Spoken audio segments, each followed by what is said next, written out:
बंगाल तूफान पर पीएम मोदी ने ट्वीट भी किया, मरने वालों के परिवार के प्रति संवेदना जताई है। अधिकारियों से बातचीत भी की। प्रधानमंत्री नरेंद्र मोदी ने प्रभावितों को मदद मिले। पीएम मोदी ने ट्वीट किया, बंगाल बीजेपी कार्यकर्ताओं को प्रभावित लोगों की मदद करने के लिए भी कहा। तो देखिए, प्रधानमंत्री खुद इस मामले को लेकर गंभीर है। उन्होंने इसे लेकर ट्वीट भी किया और अधिकारियों से बातचीत भी की। ट्वीट के जरिए बताया और कल लिखा कि मरने वालों के प्रति संवेदना भी जताई। प्रधानमंत्री ने प्रभावितों को मदद मिले, पीएम मोदी ने सुनिश्चित की है। अधिकारियों से बातचीत करके यही नहीं, बंगाल बीजेपी कार्यकर्ताओं को भी प्रभावित लोगों की मदद करने के लिए प्रधानमंत्री नरेंद्र मोदी ने कहा है। ट्वीट के जरिए संवेदना व्यक्त किए। देखिए, दो तस्वीरें आपको दिखा रहे हैं, जलपाईगुड़ी और जोरहाट, या जोरहाट असम में जहां तबाही मची है, और जलपाईगुड़ी पश्चिम बंगाल का वो इलाका जहां भारी तबाही चक्रवाती तूफान से हुई है। कई घर देखिए कैसे धराशायी हो गए हैं। तो वहीं जलपाईगुड़ी में 5 लोगों की मौत की खबर है, जबकि 100 से ज्यादा लोग घायल बताए जा रहे हैं। जोरहाट में, असम में भी तस्वीरें मैं आपको दिखा रहा हूं, वहां भी काफी नुकसान हुआ है। तो बंगाल में चक्रवाती तूफान, 5 लोगों की मौत, 100 लोग घायल और तूफान से भारी नुकसान की आशंका जताई जा रही है। इन 3 तस्वीरों के जरिए आप समझ सकते हैं क्या कहर बरपा है पश्चिम बंगाल में। असम में कई घरों को भारी नुकसान हुआ। यही वो तूफान का असर जो तस्वीरों के जरिए हम आपको दिखा रहे हैं। चक्रवाती तूफान से भारी नुकसान हुआ है। यहाँ जलपाईगुड़ी में 5 लोगों की मौत की खबर आ रही है, तो 100 से ज्यादा लोग घायल बताए जा रहे हैं।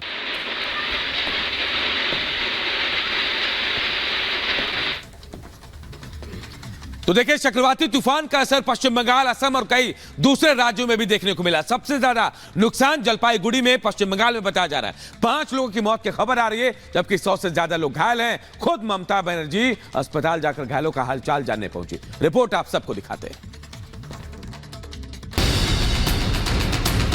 देश के कई हिस्सों में जहां लोग तेज धूप से परेशान हैं, तो वहीं कई जगहों पर भारी बारिश से समस्याओं का सामना करना पड़ रहा है। इस बीच कल पश्चिम बंगाल समेत पूर्वोत्तर के कई हिस्सों में हुई भारी बारिश और तूफान ने तबाही वाला मंजर ला दिया। अचानक हुई तेज बारिश, तूफान और ओलावृष्टि से असम में जहां लोगों के घरों और फसलों को नुकसान पहुंचा, तो वहीं पश्चिम बंगाल के जलपाईगुड़ी में 5 लोगों की मौत हो गई और कम से कम 100 लोग घायल हो गए। कई इलाकों में ओलावृष्टि के साथ तेज हवाओं के कारण झोपड़ियां और घर क्षतिग्रस्त हो गए, पेड़ उखड़ गए और बिजली के खंभे टूट गए। मौसम की मार की खबरों के बीच प्रधानमंत्री नरेंद्र मोदी ने कहा, मेरी संवेदनाएं पश्चिम बंगाल के जलपाईगुड़ी, मैनागुड़ी इलाकों में तूफान से प्रभावित लोगों के साथ हैं। उन लोगों के प्रति संवेदना है जिन्होंने अपने प्रियजनों को खोया है। Bureau report, Republic Bharat. इधर कच्चा थीवू द्वीप को लेकर आरटीआई में जो खुलासा हुआ है, उसके बाद प्रधानमंत्री मोदी के साथ पूरी बीजेपी कांग्रेस पर और खास तौर पर इंदिरा गांधी सरकार पर हमलावर है। क्या है ये पूरा मामला, इस रिपोर्ट में आपको दिखाते हैं। कि कच्छ तीवू क्या है, कोई पूछे इनको कच्छ तीवू क्या है, और ये कच्छ तीवू कहां आया, जरा उनको पूछिए। कच्चा थीवू आज से करीब 8 महीने पहले प्रधानमंत्री नरेंद्र मोदी ने संसद में इसका जिक्र किया था। 124 करोड़ देशवासियों में अगर कुछ लोगों को छोड़ दें, तो आज तक लोगों को पता भी नहीं होगा कि ये कच्चा थीवू शब्द आखिर है क्या और इसके मायने क्या है। अब प्रधानमंत्री नरेंद्र मोदी के आज के इस ट्वीट को देखिए। एक बार फिर प्रधानमंत्री नरेंद्र मोदी ने कच्चा थीवू का जिक्र किया और सोशल मीडिया पर एक पोस्ट किया। इस बार पीएम ने आरटीआई का हवाला देते हुए एक्स पर पोस्ट किया और लिखा कि कांग्रेस ने भारत के रामेश्वरम के पास मौजूद कच्चा थीवू द्वीप को श्रीलंका को सौंप दिया था। हर भारतीय इससे नाराज है और ये तय हो गया है कि कांग्रेस पर भरोसा नहीं किया जा सकता।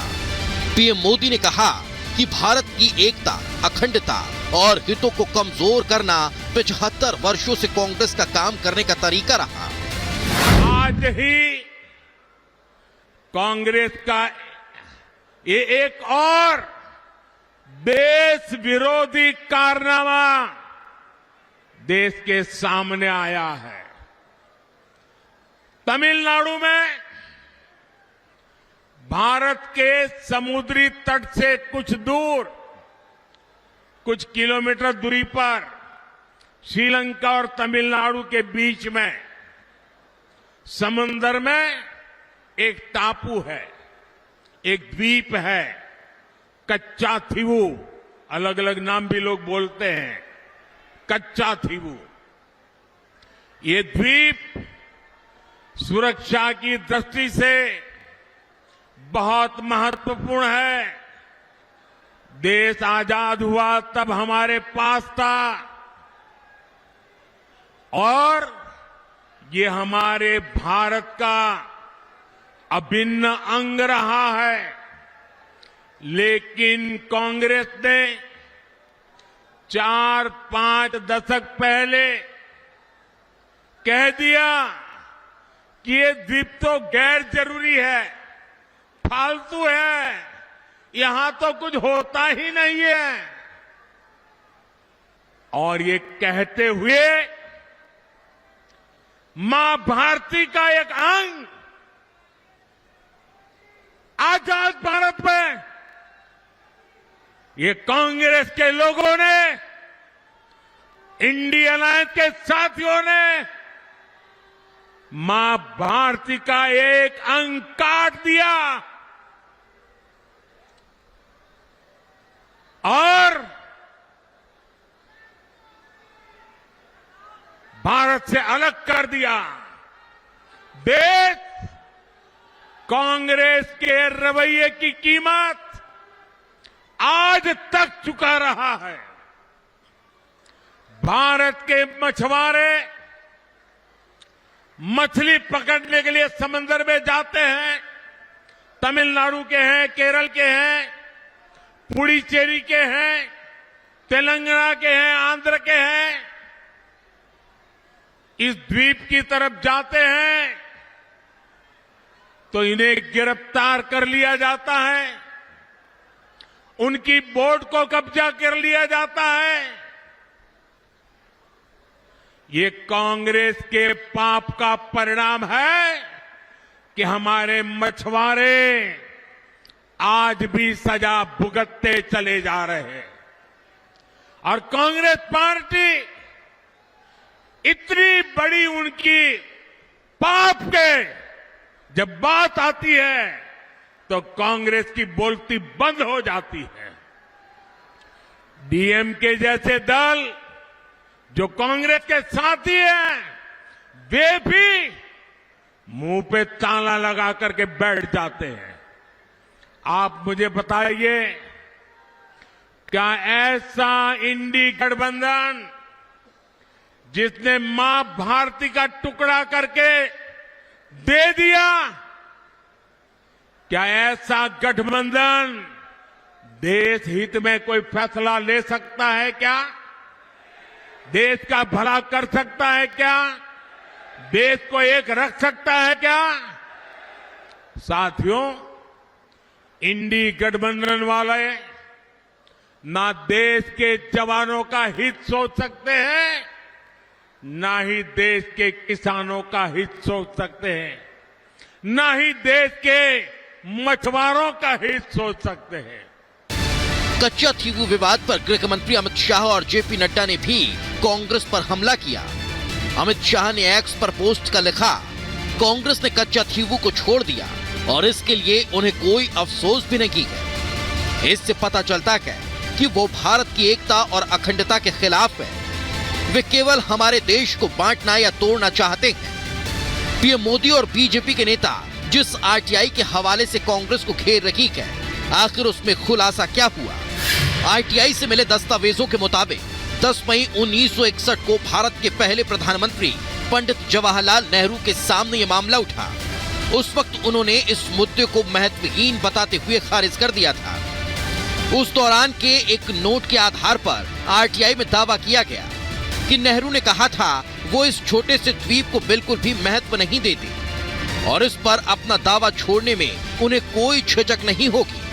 और यही वजह रही कि 1974 में इंदिरा गांधी ने नेहरू की लाइन पर चलते हुए एक समझौते के तहत कच्चा थीवू श्रीलंका को सौंप दिया।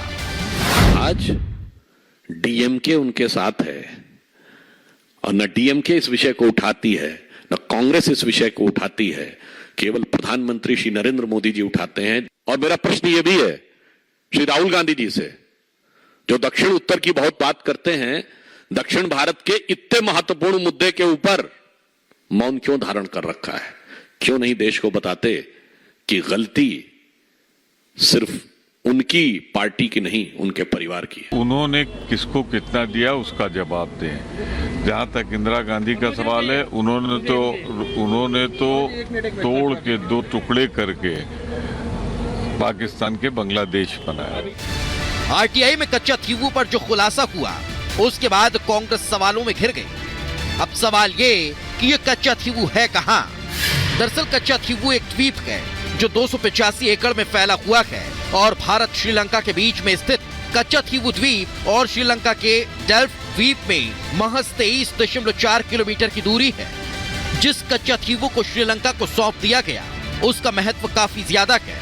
पहले भारतीय मछुआरे वहां जाते थे, लेकिन श्रीलंका को सौंपे जाने और नए समझौते के मुताबिक कोई भी भारतीय मछुआरा वहां नहीं जा सकता। इस वजह से कई मछुआरों को पकड़कर जेल तक में डाल दिया गया और अत्याचार सहना पड़ा। Bureau report, Republic Bharat.